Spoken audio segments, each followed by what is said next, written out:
Pak Beci Pak, tolong. Bismillahirrahmanirrahim. Assalamualaikum warahmatullahi wabarakatuh. Alhamdulillahilladzi khalaqal insana fi ahsani taqwim. Asyhadu an la ilaha illallahul malikul haqqul mubin. Wa asyhadu anna sayyidana wa nabiyyana Muhammadan abduhu wa rasuluhu shadiqul wa'dul amin. Amma ba'du. Dewan Hakim yang kami muliakan,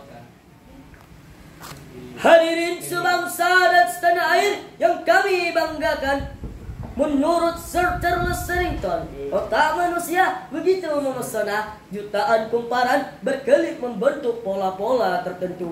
Dari pola-pola yang lebih kecil, penuh arti dan tak kunjung dia. Dengan pergerakan yang harmonis, bagaikan galaksi Bima Sakti memasuki suatu kosmik yang berdansa.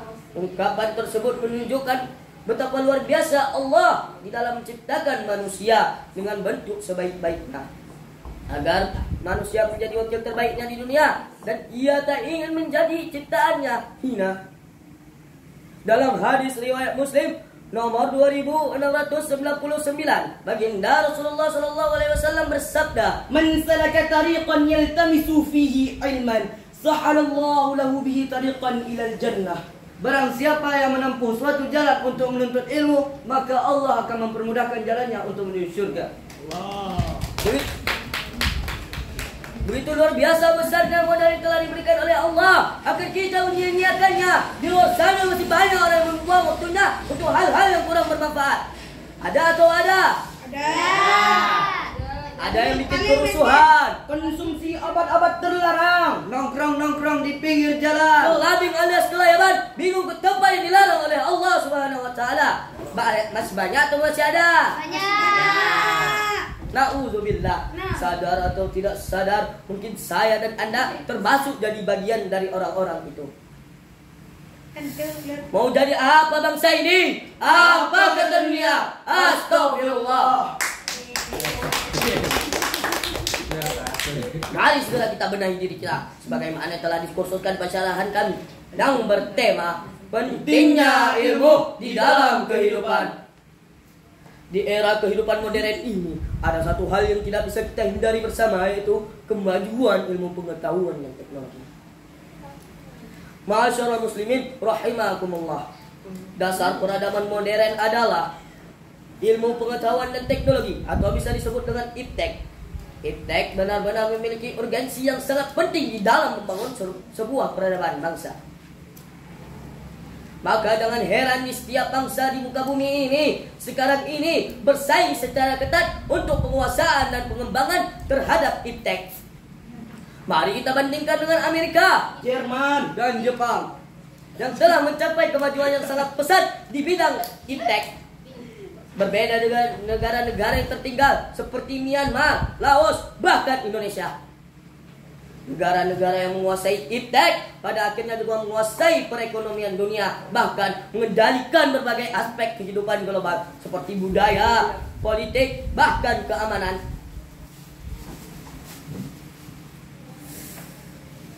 Juga sebaliknya, negara-negara yang tertinggal bahkan menjadi makanan empuk bagi mereka. Lihat saja sumber daya alam kita yang di Papua, Maluku, Aceh. Hina kalian cedok. Hina kalian cedok. Kita tinggal Aceh nih. Saya ke mana? Betul. Kalau nggak jangan Aceh, Medan bilang.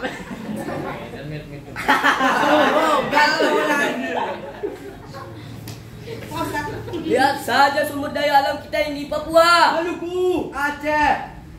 banyak daerah lainnya yang dikuasai dan dieksploitasi. Sebagian besar hasilnya dinikmati oleh bangsa lain, terutama bangsa Amerika.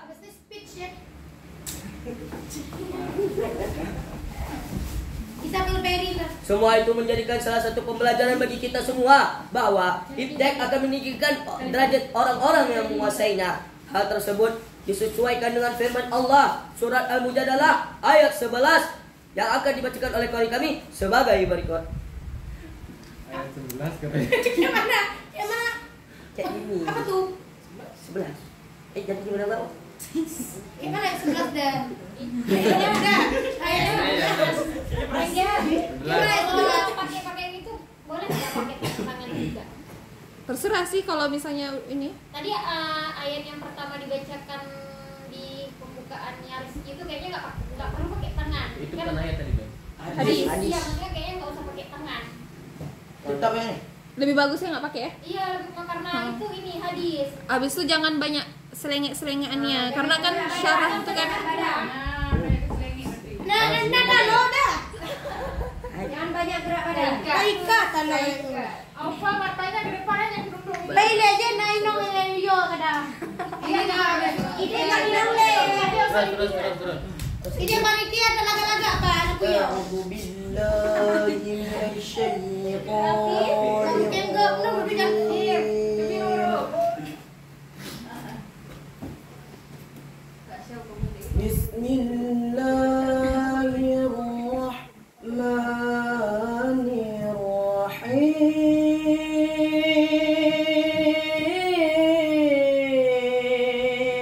Bismillahirrahmanirrahim.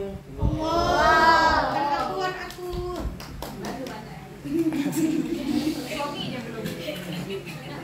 Ya ayyuhalladzina amanu idza qila lakum tafassahu fil majalis fafsahu yafsahillahu lakum wa idza qila shuzu fanshuzu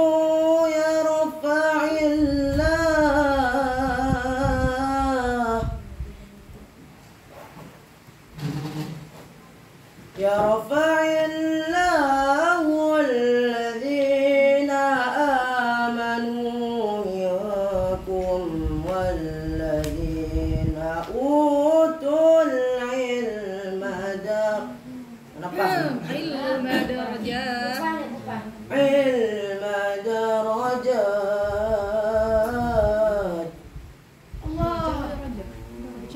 wallahu bima ta'maluna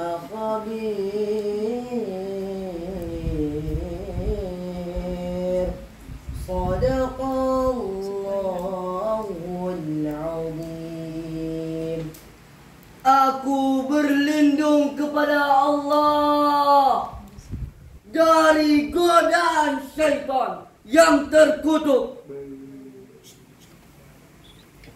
dengan menyebut asmamu ya Allah yang maha pengasih lagi maha penyayang. Wahai orang-orang yang beriman, apabila dikatakan kepadamu, berilah kelapangan di dalam majelis, maka lapangkanlah, niscaya Allah akan memberi kelapangan untukmu. Dan apabila dikatakan berdirilah kamu, maka berdirilah, niscaya Allah akan mengangkat derajat orang-orang beriman di antaramu, dan orang-orang diberi ilmu beberapa derajat. Dan Allah Maha teliti tentang apa yang kamu lakukan. Maha benar Allah atas segala firman-Nya. Masyaallah muslimin rahimakumullah. Pada masa kegemilangan Islam, para tokoh Islam telah banyak menemukan dan mengembangkan teknologi. George Sarton dalam Introduction History of Science menyatakan, pada setiap setengah abad selalu muncul tokoh-tokoh ilmuwan besar. Setelah abad Yunani dan Cina berturut-turut sejak tahun 1100 Masehi hingga 750 Masehi hingga 1100 Masehi. Kita mengenal Jabir Al-Hayyan, Al-Khawarizmi, Ibnu Sina, Al-Biruni, dan masih banyak yang lainnya. Baru sejak tahun 1100 Masehi muncul nama di Eropa seperti Roger Bacon dan Girard di Cremona. Baru sejak tahun 2500 250 tahun setelah itu, pemikiran sains masih saja didominasi oleh tokoh-tokoh muslim seperti Ibnu Rusdi, Nasaruddin Al-Tusi, dan Ibnu Nafis. Namun kini umat Islam semakin terpuruk, Semakin memburuk. bahkan semakin tertekuk. Inilah salah satu faktor utama yang menyebabkan kaum muslimin semakin tertinggal. Jikalau umat muslimin semakin tertinggal di bidang iptek, maka peradaban kita semakin terpuruk. Juga sebaliknya, bila kita menguasai iptek, peradaban kita akan menjadi jaya. Allahu Akbar, Allahu Akbar, Allahu Akbar.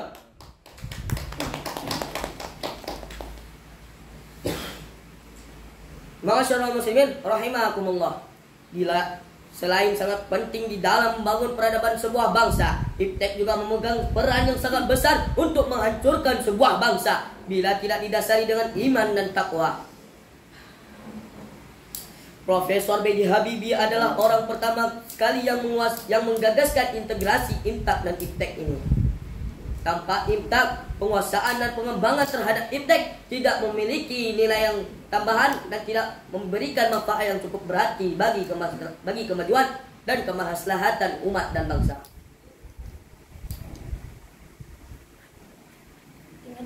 Timpa. Kirimlah mau pindah tidak gerak TV.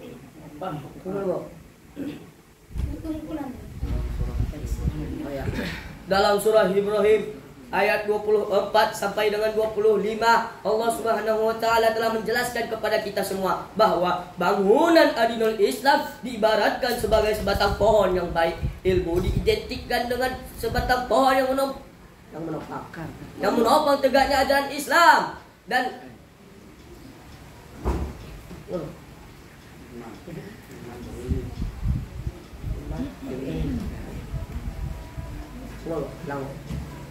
dalam surat Ibrahim ayat 24 sampai dengan 25, Allah Subhanahu wa taala telah menjelaskan kepada kita bahwa bangunan adinul Islam diibaratkan sebagai sebatang pohon yang baik.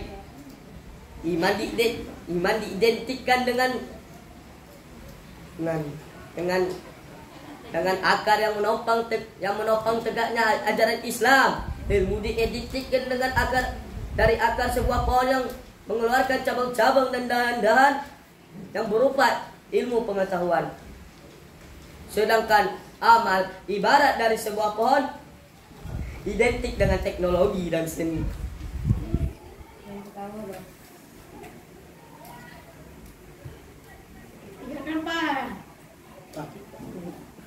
Mana teksnya? Kan lupa, Bu.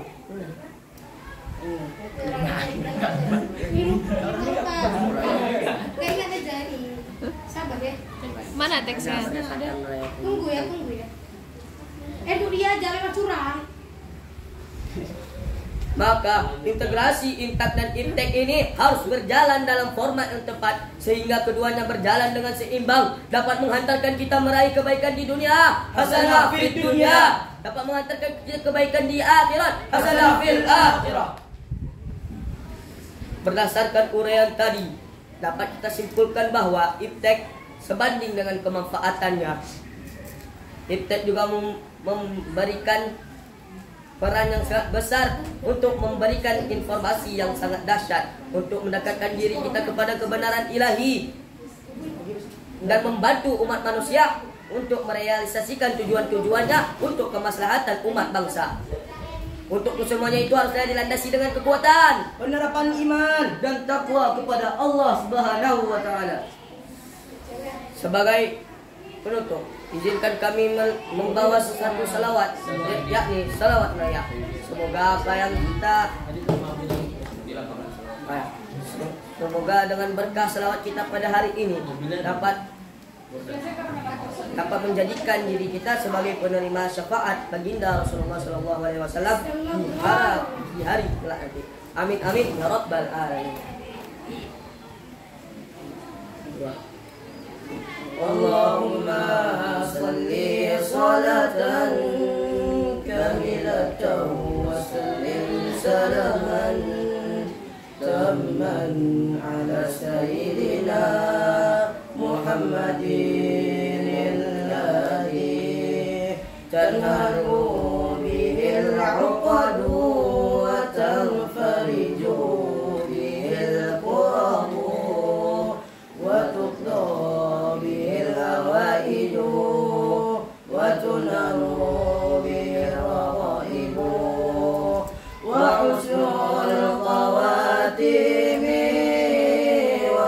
asqal. Ramamu Allah biwajhil karim wa ala alihi wa sahbihi fi kulli lamhatin wa nafasin bi'adadi kulli ma'lumin lak. Sekian syarahan dari kami. Semoga apa yang kami sampaikan menjadi pandangan hidup bagi saudara sekalian dan untuk pandangan hidup untuk kita semua.